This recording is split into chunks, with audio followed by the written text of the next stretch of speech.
The next speaker, okay, that I'll be calling here to discuss is, a very determined and hardworking, 24/7, round the clock available. Okay, he is a millennial. Okay, burned his bridges and put his full trust to this company. Do the work, put all his effort in this company, even to the slides, to the preparation of this event. Okay, our very own Jeno. Can we give him a round of applause?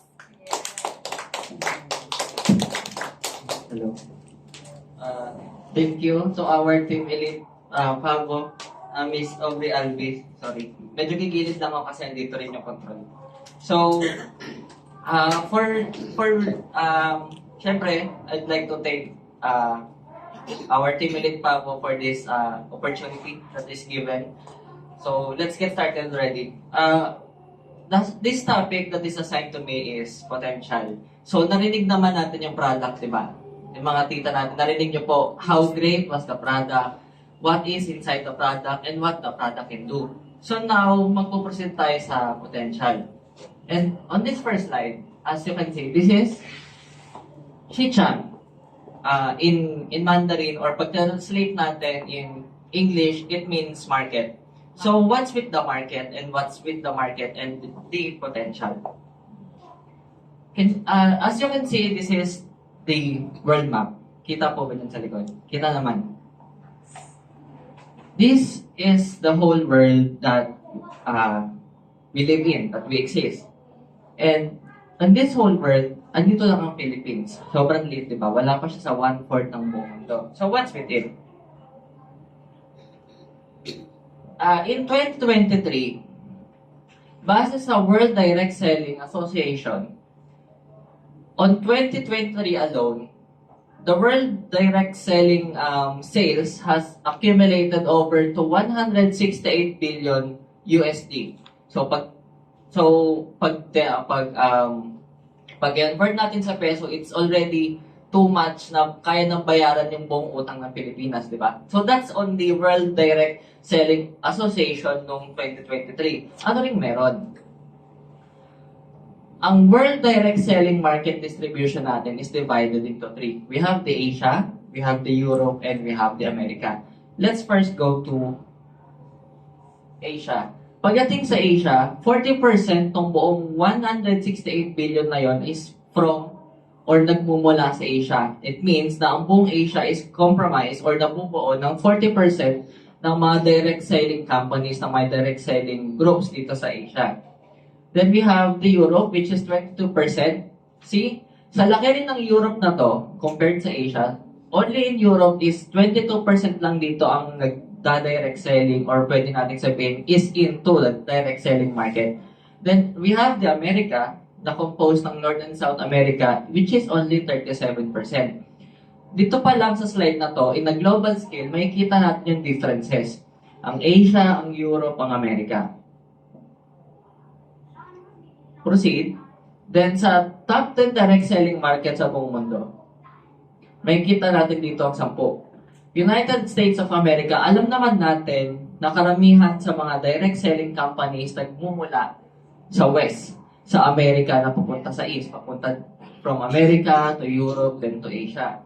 Then kaya ang number 1 ng US, then Germany, Korea, China, Japan, Malaysia, Brazil, Mexico, France, Taiwan. Ang top 1 and 2 is nanggaling sa West, di ba? And anong nangyayari? Bakit sa percentages na to, kitang-kita ang laki ng difference? Bakit ang mga Western countries na nagsisimula, mga 22%, mga Germany, 12%, pagdating sa mga Chinese countries like Korea, China, Japan, Malaysia, Taiwan, medyo naging mababa na yung percentage. So, bakit? Proceed tayo sa market na to. Ang lahat ng Asian market na to, binubuo na nito is yung 80% ng total direct selling stand natin sa buong mundo. Then pagdating sa Asia market, these 5 countries are the one na nagbibigay ng contribution. May paparaffle po ata tayong cellphone. So, yun. Sa top 5 Asia market, we have the Korea, the China, Japan, Malaysia, and Taiwan. 25, 23, 16, 15, 7. Pag nabuo, 86% ng 5 countries in Asia is consist of merong direct selling companies. So, ayan, yung Korea, China, Japan, Malaysia, and Taiwan. Then, pagdating sa Europe, we have Germany, France, Italy, United Kingdom, and Poland for 58, 14, 9, 3, 3. So, dito rin sa side na to, kitang-kita naman na masasabi na sa pagdating rin sa Europe, malaking percentage ng European countries ang hindi pa nare-reach ng gantong klaseng business, ng gantong klaseng opportunity. Kasi di ba, Germany itself is 58%. At alam naman natin, ng Europe has a lot of countries. So ito pa lang, 87% hindi pa nasasakop or hindi pa nare-reach ang buong market ng Europe pagdating sa ganitong klaseng business. Then sa pagdating sa United States, pagdating sa West, meron lang tayong US, Brazil, Mexico. Pagdating naman dito, still marami pang countries dyan na hindi nababanggit. May mga maliliit pa dyan. Hindi lang naman US, hindi lang naman Brazil, hindi lang Mexico ang nasa American market. So marami pa tayong ma-reach, marami pang pwedeng ma-reach, marami pang potential out there. To proceed, ayan, 86%. Then this is the world. Ayan, di ba? Gaya nga na sinabi ko kanina, kadalasan ang mga ruta ng direct selling company is from America to Europe and to Asia na if napapansin natin, history and recorded base, yung mga ganitong klaseng pagpapatakbo, madalas nagsasara na. Isang example na natin yung Avon, then yung Tupperware. Then dito, sa Asia, let's talk about three-way na.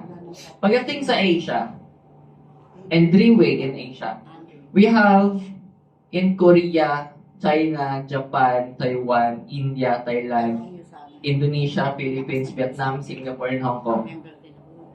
Korea, 25%. So, pagdating sa Korea, hindi pa nare-reach ng Reway ang buong 100% capacity ng Korea. Di ba?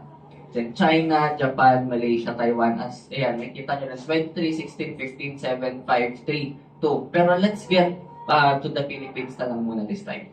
Philippines of 1.5% only pagdating sa Philippines. Ilan ng tao at populasyon sa Philippines itself? 119 million ang tao sa Pilipinas. Ang 1.5% ng tao sa Pilipinas, wala pa yan sa 100 million. So, isipin natin, let's get to the POV na ang potential ng market sa Pilipinas is wala pang nag-reach ni 1/4 or kalahati. It means, even when we just go outside, that's already market. Everyone we know is already a potential. Potential of what? Potential for the product that we can give to them, or potential for the change of life that they can have. Then, lipat tayo sa Europe. Ito naman ang na-reach ng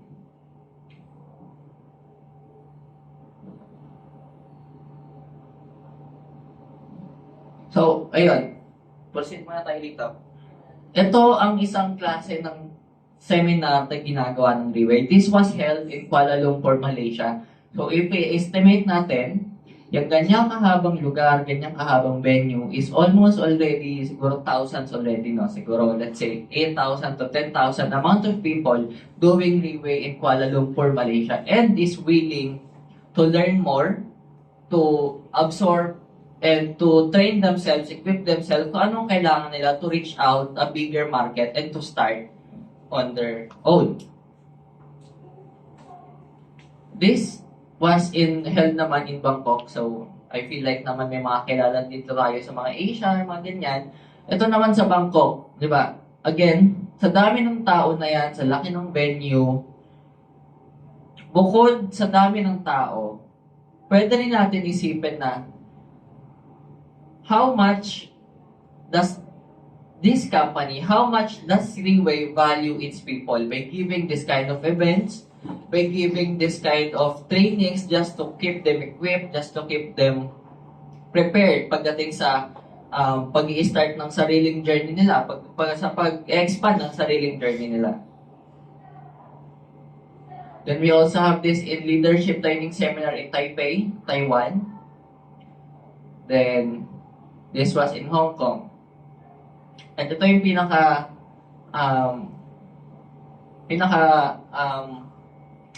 ano ang tawag dito? Pinaka-recent. Ito yung leadership training seminar sa Poland. So kita nyo, if makikita nyo dito, lahat yan mga European, lahat yan mga puti. So tayo mga Pinoy, magpapasakop pa ba tayo sa mga puti? Hindi na, di ba? So, what can we do? Pagdating sa mga ganitong leadership training seminar, specific example is yung Poland. In Reway, itong lahat ng Europeans na yan, as I've heard, ang upline nila is an Asian. So see, an Asian who started with nothing as well, started to conquer the European market on his own or on her own. So if kaya nila, bakit hindi natin kaya, di ba? So we can make it a habit to put ourselves in a positive connotation na we can do it if they can do it. So yun. Then we have this Asia to Europe. Then we are now trying to reach the Americas. Base nga sa World Direct Selling Association noong 2023, 168 billion of those sales, iilang countries pa lang ang nagko-contribute. Ilang countries pa lang ang nakalista doon. Ilang countries pa lang ang nakapaloob doon. At pagdating sa mga countries na yon, ilang tao pa lang ang nandun. For example, sa Philippines, 1.5 pa lang ng tao sa Pilipinas ang nagda-direct selling, ang gumagawa ng ganon. In which, yung mga 1.5% ng people na yun dito sa Pilipinas, most of them already had their way on their life. Kasi nga, as we know it, ang direct selling dito sa Pilipinas is nagkaroon ng negative connotation, di ba? So that's why we're trying to educate everyone na direct selling is not negative. It's not all pyramiding, it's not all scam. There's no such there's still other company like Reway who can provide and give a better value on it. At pagdating sa Reway, we are not just a direct selling company. We don't focus on selling. We focus on sharing. We focus on educating people. We focus on looking on the light of inside a person. That's what makes Reway different from any other companies. Then we have this 1, 2, 3 na may pwede nating makita sa mga potential nating tao. First is the ability. That ability na hindi lang nagbe-base sa kung anong kaya nila. Hindi natin pwedeng sabihin na ang isang tao mayaman, ang isang tao mahirap, hindi niya gagawa ng paraan. Everyone that is in need will do something kung kailangan nila. For example, yung mga nakausap namin ni Matt na senior citizen last time, sinabi nila, wala silang pera to do such thing. But still, they still want to do it. They still want to push it. And that's a type of ability na hindi natin makikita on a surface level. Kaya pagdating sa atin, we don't judge the book by its cover lang, di ba? Kasi pagdating sa ability, meron rin naman silang resources. Pagdating sa resources na yan, hindi lang yung pera, hindi lang kung anong meron sila. Resources can also be their connections. Resources can also be their mga kakilala nila, mga kamag-anak nila that still know someone that can help them, that can do something for them. Then, on those resources, nagli-lead sa present. Pagdating sa present na yung ability and resources na meron ng isang tao, you can also look at the present image of a person. If that person, is he or she willing for a change on his or her life? Or is that person just want to be stuck on his or her present. Kung hanggang dyan lang siya, if we can still make a light, we can still make a share of hope to them, then we can. Pero sabi nga nila, di ba, kung gusto mong tulungan ng isang tao pero ayaw niya pa rin tulungan yung sarili niya, magiging mahirap yun. So pagdating sa potential, pwede natin siyang i-50-50 muna. Let's look for other people. Let's look for other person who is still or who might need still be needing us. Kasi nga our way is to deliver their message. Is to deliver the message. And it's up to them kung paano nila gagawin, kung paano nila sisimulan, at kung paano nila aaralin, at kung paano nila gagawin. So that's for the potential that if you wanted to look for sa isang tao, then here, a long road ahead. So nakikita nyo yun, di ba? Medyo desierto ang gilid, medyo patay ang mga halaman. Then we have those mountainous ranges sa dulo. Pagdating sa Reway Philippines, we are still here at the beginning of the road. And we are still forging the road for everyone to be on it. We are still forging the road for everyone to have the ability and capability to do greater things and to have greater changes on their lives. So that's for the potential which we are trying to forge ahead. Thank you. Okay.